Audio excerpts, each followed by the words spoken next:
Hi friends, మంచి lunch box item అనుకోవచ్చు, లేదంటే లైట్గా డిన్నర్ కానీ ఆలూ పరాటాకి చూడండి. అలాగా కుక్కర్ పెట్టుకుని మనం బంగాళదుంపలు ఒక్కటే కాదండి, క్యారెట్ కూడా కలిపి ఇస్తే బాగుంటుంది కదా. పిల్లలకు కూడా మెయిన్ క్యారెట్ తీసుకోలేని వాళ్ళకి ఇలా ఇస్తే కనుక చాలా బాగుంటుంది. చూడండి, అవి అలా మెత్తగా ఒక 3-4 కోతలు వచ్చిన తర్వాత ఉడికించుకుని తొక్క తీసి పక్కన ఉంచుకోవాలండి.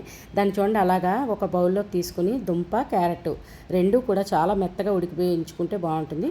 ఉడికిన తర్వాత వాటిలోకి ఉప్పు, కారం, అలాగే ధనియాల పొడి కొంచెం ఎక్కువ వేసుకోండి, మంచి ఫ్లేవర్ ఇస్తుంది, ఆరోగ్యానికి ఆరోగ్యం. అలాగే చాట్ మసాలా అండి, చిన్న పులుపు వస్తే బాగుంటుంది కదా, అందుకని చాట్ మసాలా వాడాను.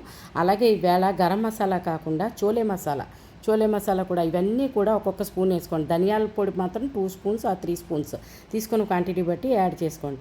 అలాగే కొద్దిగా జింజర్ పౌడర్ అండి, ఎప్పుడు చెప్తున్నాను కదా, పరాటాలకి పౌడర్లు వాడుకుంటే బాగుంటుంది. జింజర్ పౌడరు, గార్లిక్ పౌడరు వేసుకున్న పౌడర్లన్నీ చక్కగా కలిసేలాగా చూడండి. నేను చూపించిన విధంగా మెత్తగా బంగాళదుంప క్యారెట్ని కూడా మెత్తగా చేసుకుంటూ కొంచెం చివరిలో కొత్తిమీర వేసుకుని చక్కగా మనం తీసుకొని, అంటే సైజుని బట్టి పరాటా ఆ ఉండలు చేసుకుని ఉంచుకుంటే బాగుంటాయండి.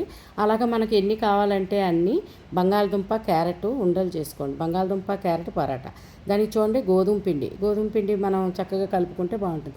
అయితే ఇందులోకి పెరుగు చట్నీ చేస్తానండి, అది కూడా ఇవాళ మార్చాను చూడండి. పెరుగులోకి ఉల్లిపాయ, క్యారెట్, అలాగే బీట్రూట్ వేసానండి, కొద్దిగా చాట్ మసాలా, కొద్దిగా సాల్ట్, కావాలంటే కొద్దిగా ఇందులో కూడా ధనియాల పొడి వేసుకుంటే చాలా బాగుంటుందండి. అంటే ఒక్కొక్కసారి చెప్తున్నాను కదా, ఎప్పుడు పెరుగు చట్నీలు కూడా మనం తీసుకుని పౌడర్లు మార్చుకుని తీసుకుంటే కనుక టేస్ట్ ఖచ్చితంగా మారుతుందండి. పరాటాకి మంచి టేస్ట్ ఇస్తుంది పెరుగు చట్నీ. అంటే సైడ్ డిష్ ఇంకా వేరే అక్కర్లేకుండా ఆల్రెడీ బంగాళదుంప క్యారెట్కి మనం ఆల్మోస్ట్ జింజర్ పౌడర్ కానీ గార్లిక్ పౌడర్ కానీ అన్నీ వాడాం కదా, అందుకని అక్కర్లేదు. సేమ్ లైక్ మనం గోధుమ పిండి ఎలా కలుపుకుంటామో కాకుండా కొంచెం మెత్తగా కలుపుకుంటే పరాటాలు ఎప్పుడు మెత్తగా వస్తాయండి. కొంచెం అలా స్టఫ్ చేసుకుని జాగ్రత్త మనం తీసుకున్న 2 మిశ్రమాలు అందులో పెట్టుకుని చక్కగా అలాగా ఒత్తుకోవాలండి. ఒత్తుకున్న దాన్ని మనం ఎప్పుడు చూస్తున్నాం కదా, పెనం మీద అయితే బటర్ కానీ లేదంటే ఆయిల్ కానీ, అంటే చెప్తున్నాను కదా, పిల్లలకైతే బటర్తోని, పెద్దవాళ్ళకైతే ఆయిల్ లేకుండా కూడా మనం చక్కగా ఇప్పుడు నాన్ స్టిక్ ప్యాన్లు వస్తున్నాయి కదా, దాన్ని కాల్ చేసుకుంటే అవి కూడా అవసరం పడదండి. అప్పటికప్పుడే తినేస్తాం వేడిగా కాబట్టి మెత్తగానే ఉంటాయండి. ఆయిల్ వేసుకోలేదన్న లోటు అయితే తెలియదు. దానికి మనకి కావాలంటే ఇలాగా లేదంటే అలాగా మొత్తానికి అవి చక్కగా 2 పక్కల తిప్పుకుంటూ స్ప్రెడ్ చేసుకుని ఆయిల్ కానీ లేదంటే బటర్ కానీ స్ప్రెడ్ చేసుకుని మంచి కలర్ వచ్చే వరకు చక్కగా కాల్చుకుని, అలా ఎన్ని కావాలంటే అన్ని మనం సర్వింగ్ ప్లేట్లోకి తీసుకుని, మన కచంబర్ ఉంది కదండి, అదే రైతా, ఎన్ని రకాలైన అదే పేరు, దానికి వేసుకుని తీసుకుంటే చాలా బాగుంటుంది.